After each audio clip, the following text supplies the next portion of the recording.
Hello everyone, and welcome back to What If Goten Was Born Early. This is part 5, and as always I'll leave links to the previous parts in the description and in the cards. Sit down, grab a snack, and hit that subscribe button. You know that you want to. As we're approaching 3,000 subscribers, I've put up a poll on my community page. What would you guys like to see for a 3K special? Let me know. Now, on with the video.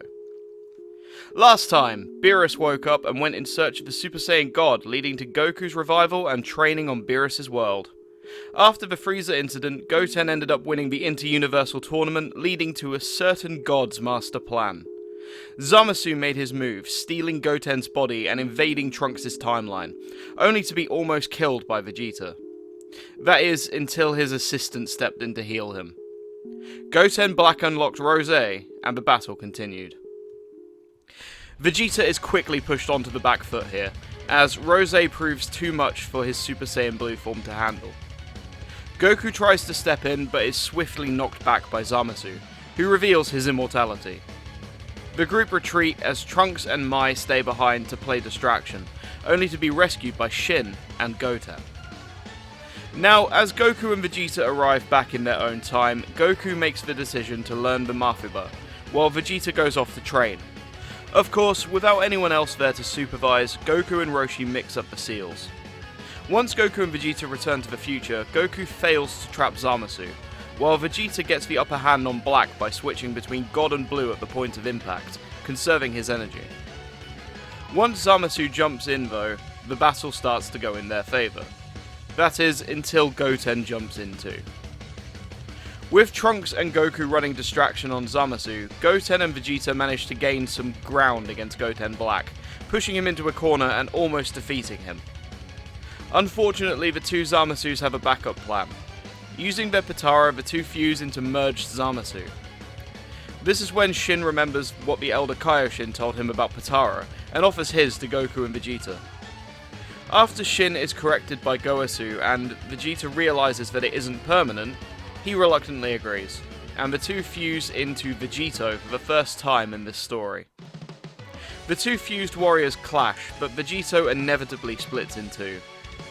With no other option, Goku uses his Mastered Blue technique to go toe-to-toe with Zamasu, until he can no longer fight.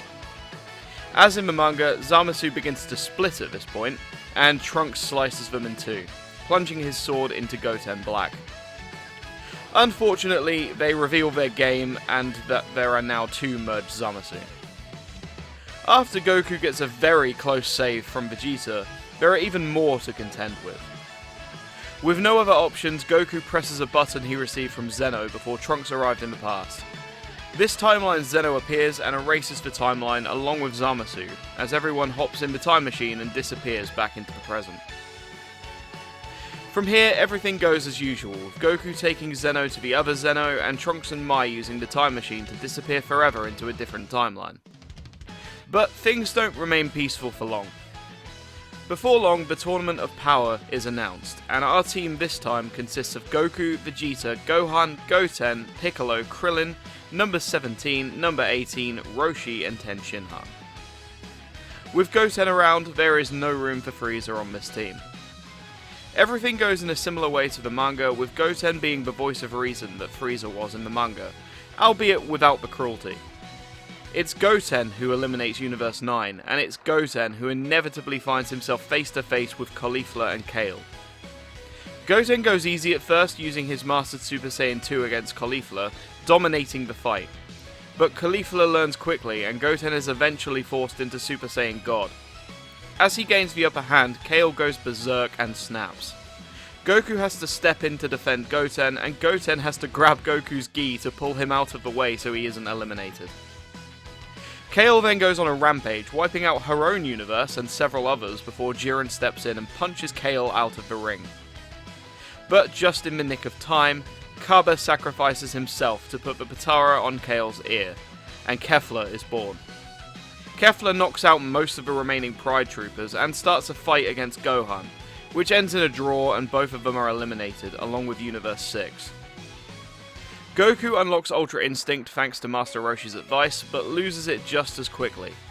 As he's knocked down, Goten comes to his aid using the healing ability he picked up from becoming a Kaioshin attendant. Goten needs a break after this, but Goku is back at full power, launching himself back into the fight against Jiren, alongside Vegeta. Despite unlocking Blue Evolution, Vegeta is knocked back first. Goku holds his own for quite a bit longer, due to the healing that he received from Goten, but eventually Jiren wears him down. Both of them are saved by number 17's detonation, which leads to Goku regaining his Ultra Instinct.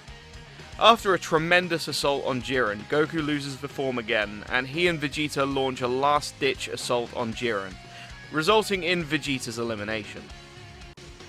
Goku holds his own a lot better this time around due to, again, the healing he received from Goten. He is still about to be eliminated by the superior power of Jiren, when Goten shouts at his dad to hold him still. Goku locks Jiren in a full Nelson, but Jiren still manages to redirect Goten's Kamehameha, only to be hit in the stomach and launched out of the ring by Blue Goten's last-ditch effort, with the last of his power, a surprise charge. Obviously, number 17 then reveals himself and makes the same wish to revive every universe. They all return to Earth, blissfully unaware of the Frieza Force, who were desperately searching the cosmos for Dragon Balls, when suddenly they picked up an SOS from a planetoid named Vampa, where an old Saiyan and his son await rescue. Of course, the Frieza Force quickly discover Paragus' grudge against Vegeta, and they beeline for Earth. All here goes as it does in the movie, and Gogeta is born as always. However, Kikano manages to snag the first wish from the Dragon Balls, while Gogeta is fighting Broly. After learning that Frieza cannot be revived again by these Dragon Balls, Kikano asks for the Frieza Force to be transported to another planet with Dragon Balls. Everyone vanishes except for Chi-Lai and Limo, who use the second wish to send Broly back to Vampa, saving him from Gogeta's Kamehameha.